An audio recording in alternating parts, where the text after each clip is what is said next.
tenu à organiser cette conférence de presse pour plusieurs raisons. L'une de ces raisons, c'était de vous expliquer, au milieu du tumulte que cette affaire a généré, avec son lot de fake news, son lot d'incohérences et son lot, vous l'avez tous constaté, d'émotions, de passions et parfois de préjugés racistes, il était important pour les familles, une fois passé le temps des premières semaines, de venir exposer ce qui se passe. Vous l'avez constaté, on a un crime qui s'est déroulé dans les eaux territoriales algériennes. Nous avons déposé plainte à Paris pour délocaliser l'affaire, ce qui a entraîné 2 heures après, et après 5 jours de mutisme, la production d'un communiqué de presse du ministère de la Défense algérien qui a inventé, brodé une histoire de refus d'obtempérer. Notez le cynisme de la position du ministère de la Défense, puisque 2 mois auparavant, le même gouvernement osait pour la première fois s'immiscer dans les affaires intérieures françaises pour dire qu'on ne devait pas tuer quelqu'un après un refus d'obtempérer. Qu'est-ce que recherchent aujourd'hui les familles? Les familles recherchent 2 choses. D'abord la vérité, et après la justice.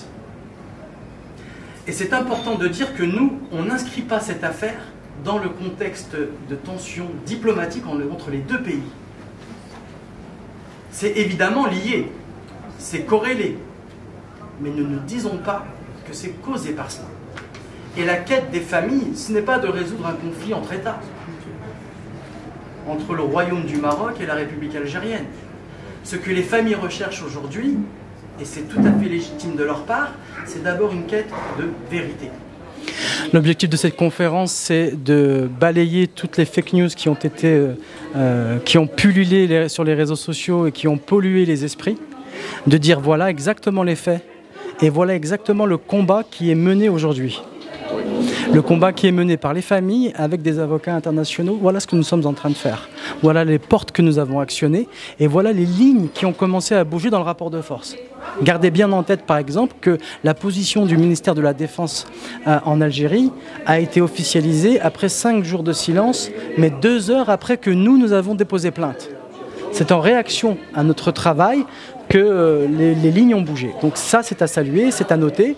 Et aujourd'hui, ce que nous voulons, c'est établir un canal, un canal officiel entre la presse et les familles et les avocats pour vous dire, voilà, aujourd'hui, nous sommes juste à la porte d'un combat qui va nous prendre des années. Nous vous demandons de faire votre travail pour que ce combat ne soit jamais oublié et que tout le monde se rappelle que c'est un combat qui n'est pas un combat entre le Maroc et l'Algérie. Contrairement à ce que beaucoup de racistes des 2 bords peuvent dire, c'est un combat pour la justice et pour la mémoire des morts. À votre avis, c'est quoi la solution? Moi, c'est la seule solution que je connaisse, c'est la justice.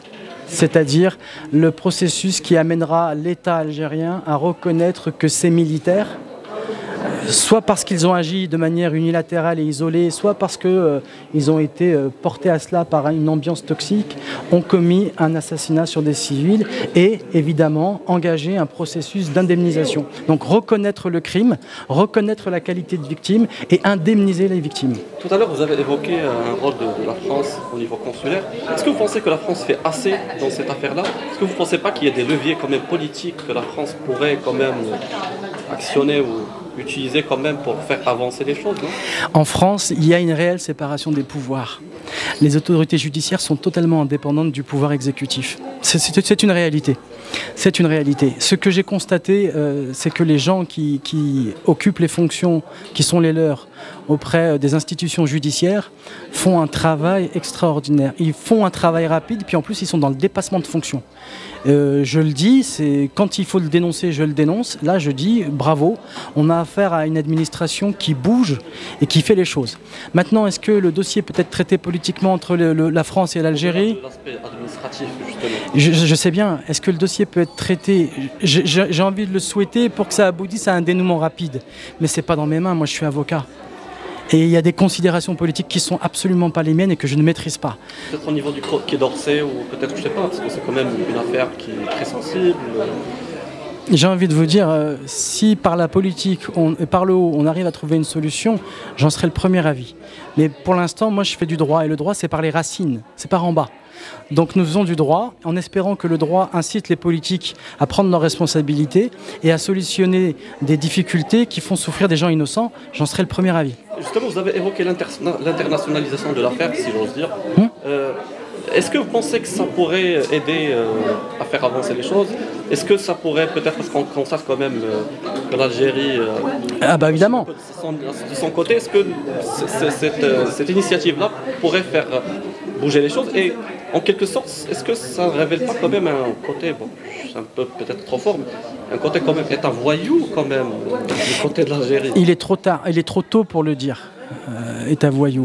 Tous les États, notamment les États des pays, même les États développés d'ailleurs, ne respectent pas toujours les décisions de justice internationale. Donc tout le monde peut être considéré comme État voyou à un moment ou à un autre, ça ne veut rien dire. En revanche, on le saura dans quelques mois en fonction de la réaction des autorités. On leur pose une question de justice. S'ils décident de couvrir le crime, ils en seront solidaires. Et nous en tirerons tous les conséquences.